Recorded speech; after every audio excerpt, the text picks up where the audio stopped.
অসমত ভাবিবলৈ পাতিবলৈ কৰিবলৈ আৰু বহুত বেলেগ বেলেগ ভাল ভাল কাম আছে, চিন্তা আছে, কথা আছে।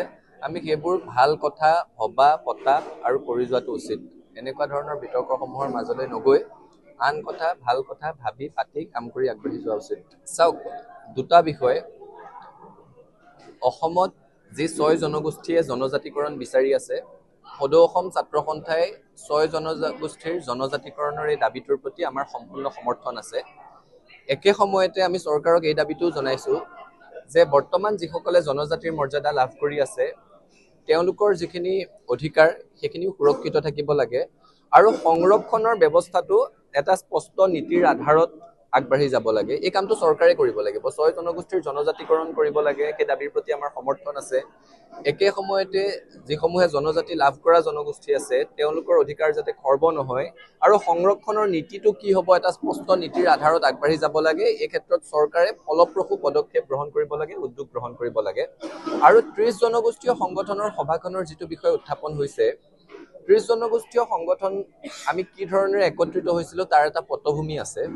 ২০১০ চনত যেতিয়া NRCৰ পাইলট প্ৰজেক্টৰ সময়ত বৰপেটাত বাংলাদেশীৰ ৰক্ষকৰ ভূমিকাত অৱতীৰ্ণ হ'ব খোজা একাংশ লোকে বৰপেটা কাণ্ড সংঘটিত কৰিলে, যাৰ ফলত সেই NRC উন্নীতকৰণৰ প্ৰক্ৰিয়াটো স্তব্ধ হৈ গ'ল।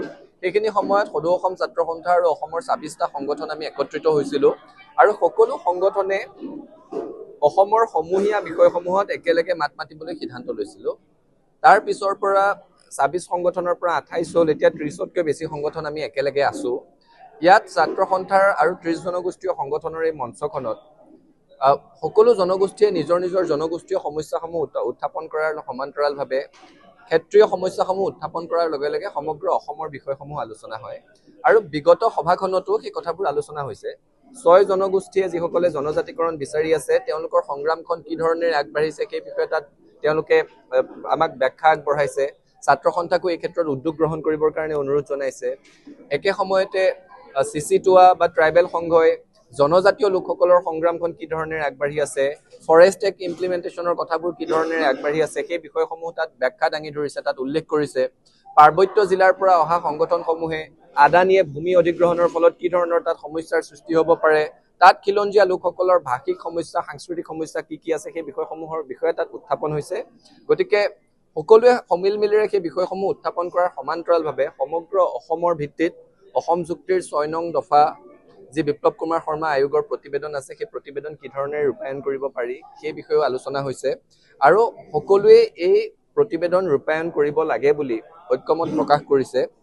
আৰু অসমৰ খিলঞ্জীয়া জনজাতি, খিলঞ্জীয়া অসমীয়া আৰু অন্যান্য খিলঞ্জীয়া লোকসকলৰ স্বাৰ্থ সুৰক্ষিত হোৱাকৈ সময়ে সময়ে আলোচনা কৰি এই প্ৰতিবেদন কি ধৰণেৰে কাৰ্য কৰিব পাৰি সেই দিশত আগবাঢ়িবৰ কাৰণে ঐক্যমতত উপনীত হৈছে। গতিকে তাত কোনো ধৰণৰ আন কথা নাই, আমি সকলো ঐক্যবদ্ধ হৈ আছো, একেলগে আগবাঢ়ি যাব বিচাৰিছো। আৰু 5171ৰ যিটো বিষয়, চাওক, ঐতিহাসিক অসম আন্দোলন হৈছিলে বিদেশী বহিষ্কাৰৰ কাৰণে। ঐতিহাসিক অসম আন্দোলনৰ পিছত অসম চুক্তি হৈছিলে আৰু সেই অসম চুক্তিৰ জৰিয়তে আজিৰ পৰা ৪০ বছৰৰ আগতে অসম চুক্তিত ১৯৭১ চনৰ ভিত্তিবৰ্ষটো নিৰ্ধাৰণ কৰা হৈছে। সদৌ অসম ছাত্ৰ সন্থাই অসম চুক্তিৰ আধাৰত অসমৰ বিদেশী সমস্যাটোৰ সমাধান হোৱাটো বিচাৰো। ৩০টা বছৰৰ পিছত মহামান্য উচ্চতম ন্যায়ালয়ত গোচৰ তৰা হ'ল, ভিত্তিবৰ্ষটোক তেওঁলোকে চেলেঞ্জ কৰি প্ৰত্যাহ্বান জনায়। অসম চুক্তিৰ স্বাক্ষৰকাৰী হিচাপে সদৌ অসম ছাত্ৰ সন্থাক এটা পক্ষ কৰি লোৱা হ'ল। এতিয়া মহামান্য উচ্চতম ন্যায়ালয়ে ১৯৭১ চনটোক বৈধ বুলি ঘোষণা কৰাৰ লগে লগে অসম আন্দোলন আৰু অসম চুক্তিৰ যুক্তিযুক্ততা, প্ৰাসংগিকতা, বৈধতা পুনৰ প্ৰমাণ হ'ল আৰু আমি আশা কৰিছো যে অসম চুক্তিৰ প্ৰতিটো দফা ৰূপায়ণ কৰি অসমৰ মানুহৰ স্বাৰ্থ সুৰক্ষিত কৰিব পৰা যাব, বিদেশী বহিষ্কাৰ কৰিব পৰা যাব। এই ক্ষেত্ৰত আমি সংশ্লিষ্ট সকলো পক্ষৰে সহায় সহযোগিতা কামনা কৰিছো।